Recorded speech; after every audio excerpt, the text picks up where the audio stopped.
তবে ওই বোকাচুদা, আমার বউকে ছেড়ে দে। দেখ আমি তোদের বন্ধুকে ফুটোকে নিয়ে আসছি, ছেড়ে দে বলছি। কালু, ওটা শরীরে দেখ, বোম বাঁধে রাখছে। ওটা বোম খুলে দিলে এমএলএ গুলি করবি, এটাই চান্স। বুঝতে পেরেছিস? ঠিক আছে ঠিক আছে, তোকে টেনশন নিতে হবে না। তবে ওই কালু, শুনতে পাচ্ছিস না কি বলছি? আমার বউকে ছেড়ে দে। কি ফুসি ফুসি কথা বলছিস? দেখতে পাচ্ছিস না ওটা শরীরে বম সেট করে রাখছি? তুই যদি গুলি মারতে পারিস তাহলে তোদের বন্ধুকে ফুটোকে আমি রিমোট দিয়ে উড়াই দিব। এমএলএ বিকাশ দত্ত, তুই আগে ফুটোকে ছাড়, তারপর আমি তোর বউকে ছাড়বো। না, তুই আগে আমার বউকে ছাড়, ছেলেকে ছাড়, তারপর আমি তোকে ফুটো ছেড়ে দেবো। তুই এরকম মারবি না, বেশি কথা বলে তোর বউয়ের এখন খপড়াটা উড়াই দিব। তাড়াতাড়ি ছাড় ফুটোকে, নাহলে এখনই তোর বউয়ের খড়পিটা উড়াই দিব। আগের ফুটকি, খুলে দে বমটা। কি বড় ভাই, যা হুকুম। বাবু, আমি এবার এমএলএ কে ফোন করে বলে দিই যে বাইক চাবিটা আমি ড্রাইভারকে দিয়ে আসছি। করতে হবে, না করলে হয় না। করতে হবে, নাহলে চোর ভাববে।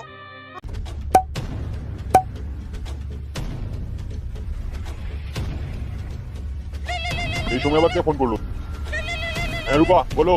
হ্যালো, বললাম যে আমি আমার স্বামীকে পেয়ে গেছি। আমি আমার বাড়িতে চললাম। তোমার বাড়ির চাবিটা আমি ড্রাইভারকে দিয়ে আসছি।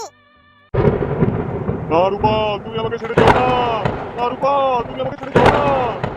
হ্যালো, গুলি মারতে গুলি মারতে। বড় ভাই।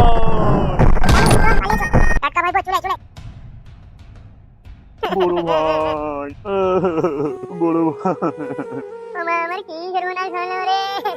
ও সাদা কুকুর, তোর ভাইকে বাঁচা রে, বাঁচা রে। বাঘের ফুটকি, এইভাবে হলে হবে না। দাদাকে তুল, নিয়ে চল হসপিটালে তাড়াতাড়ি। দাদা কুকুর, তুই দাদার হাতগুলো তুল, আমি পাগুলো তুলছি।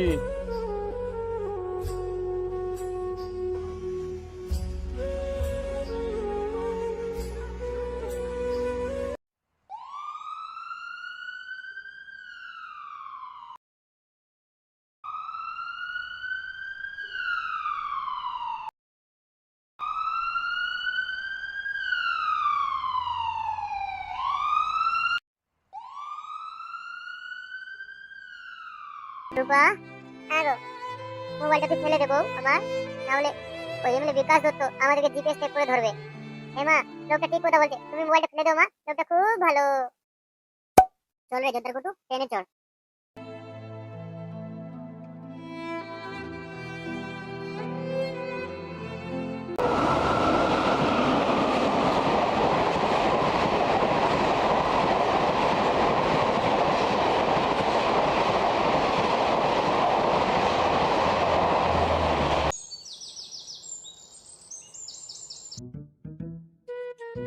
দাদা, এমএলএ কে গুলি মারি দিয়েছে বুকে, বাঁচবে কি মরবে কোনো গ্যারান্টি নেই।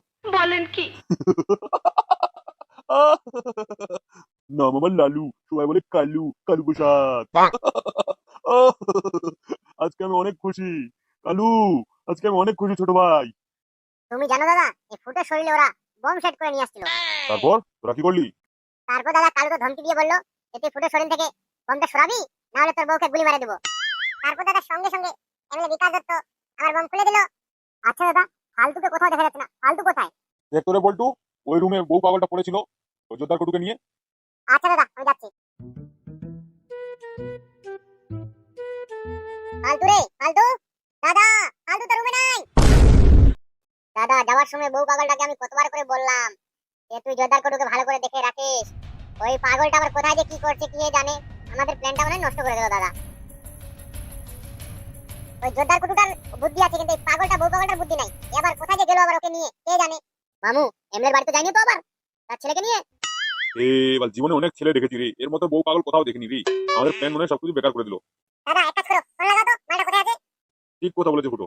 হ্যালো আলতু, হ্যাঁ দাদা, বলো। তুই কোথায় রে? আমি তো আমার বউকে আর ছেলেকে নিয়ে বাড়ি ফিরে আসছি আমার বাড়িতে। আমি আমার বউ পেয়ে গেছি, আমার ছেলে পেয়ে গেছি, আমি আর কোথাও যাবো না আমার বউকে ছেড়ে। আহ! কি হয়েছে দাদা? ফালতু বলে তার ছেলেকে আর তার বউকে নিয়ে ওর বাড়িতে চলে গেছে। কি বলিস রে?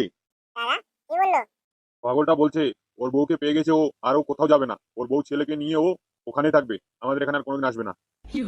এই বউ পাগলটা আবার কিভাবে কাজটা করলো?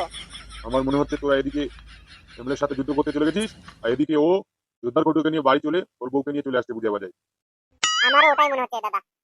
যাই হোক মামু, ছেলেটা অনেকদিন ধরে কান্না করছিল তার বউকে নিয়ে, ভালোই হয়েছে গেছে তো। হ্যাঁ হ্যাঁ, খুব ভালো হয়েছে, ছেলেটা খুব কান্না করছিল তার বউকে নিয়ে চলে গেছে, খুব ভালো হয়েছে। থাক, সুখে থাক, ভালো থাক। বউ তুমি জানো তোর জন্য আমি 2টা বছর রাস্তায় ঘুরে ঘুরে পেরেছি, তোমাকে কোথাও পাইনি রে বউ। যখন আমি শুনতে পেলাম তুমি এমএলএ কে বিয়ে করেছো, আমার মাথা রসুন আসমান ফেটে গেল। তোমা লোকটা কত ভালো, তোমাকে কত ভালোবাসে, তোমার জন্য কান্না করছে। চুপ রে বাবা চুপ, ওটা লোক না, আজ থেকে আব্বা বলবি আব্বা, বুঝতে পেরেছিস?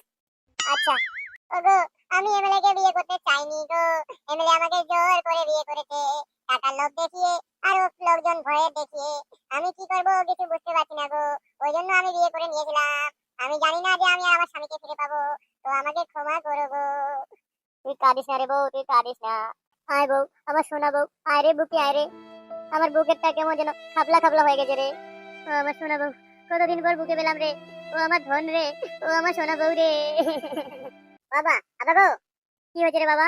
তোমরা তাহলে গল্প করো, আমি ওই রুমে যাচ্ছি একটু।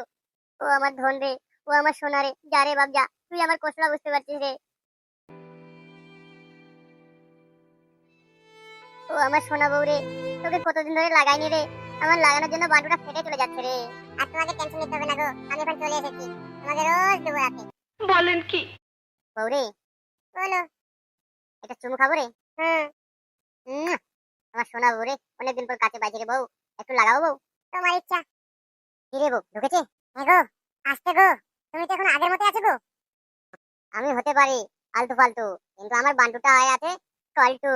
বাবা গো, জান চলে যাচ্ছে গো, আসতে গো আস্তে আস্তে। ও আমার সোনা বউ রে, কতদিন পর আমার মন আশা পূর্ণ হলো রে, একটু শান্তি করে লাগাতে দে রে। আচ্ছা আচ্ছা, লাগাও লাগাও, তোমার মন শান্তি করে নাও আজকে। আমিও তো অনেকদিন ধর তোমাকে লাগাতে দেখছি, মনটা শান্তি করে নাও। আমার সোনা বউ রে, আমার জান রে।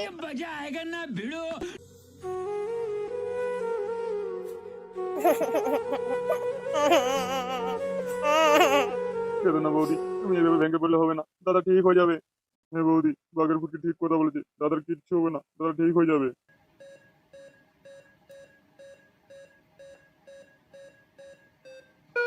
ডক্টর সাহেব, তখন থেকে আমি দেখছি আপনি উপরে তাকিয়ে আছেন, এভরিথিং ইজ রং। এটা খুব ক্রিটিক্যাল কেস। গুলিগুলো তো ডাইরেক্ট একদম বুকের ফেফড়া গিয়ে লাগছে, বাঁচবে কি মরবে সেটা এখন ভগবানই জানে। এখন ভগবানের কাছে দোয়া করতে হবে, কি যে হবে কে জানে। তাহলে ডক্টর সাহেব বাইরে গিয়ে কি বলবেন? ওরা তখন ভেঙে পড়ে আছে, কান্না করতে দেখো।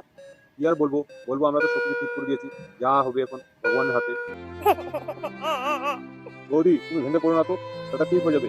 এত কাঁদতে হয় নাকি, এখন দোয়া করো আর প্রার্থনা করো ভগবানের কাছে। তো হ্যালো বন্ধুরা, গল্পটা কিন্তু এখানে শেষ নয়, গল্পটা টুইস্ট এখনো বাকি আছে। এই ভিডিওটি এতটুকু অবধি ছিল, পরের বারে দেখা হচ্ছে।